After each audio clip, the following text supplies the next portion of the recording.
Today, we're cutting through the noise. If you're an insurance agent struggling to hit your numbers, then this video is your wake-up call. We're diving deep into the mind of a sales banger, Peter Roberts, a guy who went from zero to earning over $500,000 in his first year and built an agency doing $850,000 a month. He's got the cheat codes, and I'm going to show you exactly how to apply his proven strategies to turn aged insurance leads into red-hot commissions. Forget what you think you know about leads. Peter Roberts proved you don't need fancy, expensive, fresh leads to win. He started buying leads, making mistakes, and facing chargebacks. He worked 7 days a week, making 300 to 400 calls a day, chasing that first sale by noon. It wasn't about the lead quality. It was about the relentless commitment and the right approach. Some agents fail when calling insurance leads because they give up too soon, because they either don't have an effective sales strategy, system, hunger, or the mindset to make effective sales calls. They lack the relentless pursuit. But if you're willing to follow Peter's strategies that will be covered in this video, you can turn aged insurance leads into pure gold. The single biggest shift you need to make, according to Peter, is this: ask questions, don't make statements. This isn't just a catchy phrase, it's the foundation of consultative selling. You're not there to push a product, you're there to uncover a problem and offer a solution. Most agents try to consult, telling prospects what they need. Peter says, instead, it's questions. This is critical, especially when dealing with aged leads. These people showed interest once. Something motivated them. Your job is to find that spark again. Here's Peter's 3-step question framework, perfectly adapted for your aged insurance leads. This is how you re-engage, rebuild trust, and close the deal. Question 1. What had you motivated to start looking around for life insurance? When you call an aged lead, they might be cold. They might not remember filling out a form. Don't start with, "Hi, I'm calling about the life insurance you requested." That immediately puts them on guard. Instead, use this question. It's open-ended, it's curious, and it instantly shifts the dynamic from a sales call to a conversation. You're not accusing them, you're asking for information. With an aged lead, this question helps you reconnect to their original pain point, their original why. Maybe they had a new baby, a health scare, or a family member passed away.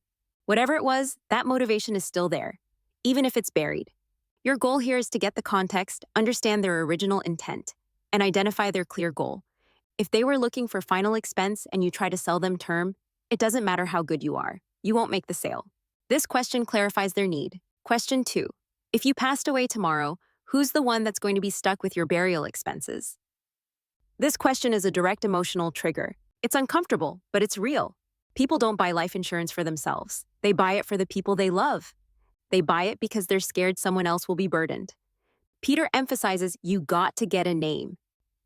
This isn't just about a hypothetical situation, it's about making it personal.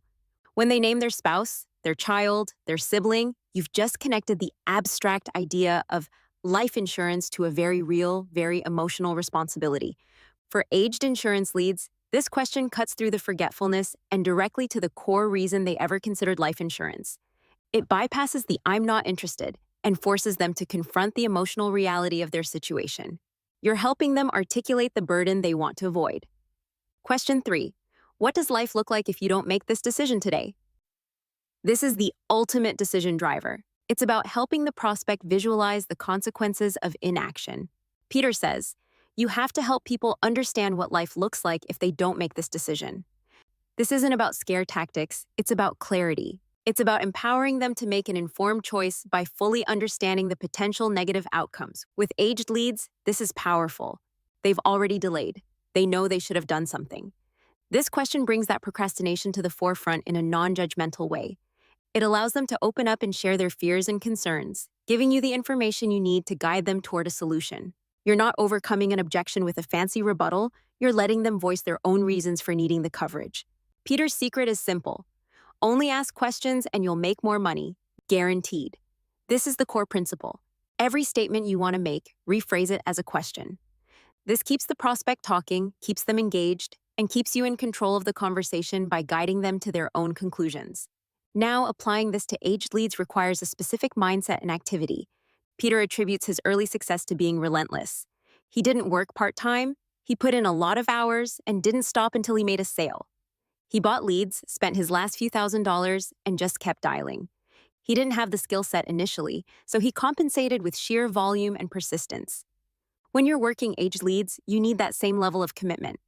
Most agents make a few calls and give up. You need to be prepared for more no's initially, but understand that every no gets you closer to a yes. You need to outdial, outpersist, and outsuffer the competition. Peter's goal was a sale by noon. What's your daily goal with aged leads? How many contacts will you make? How many presentations? The relentless pursuit isn't just about making dials, it's about understanding your numbers. Peter emphasized that you have to know your metrics if you want to scale.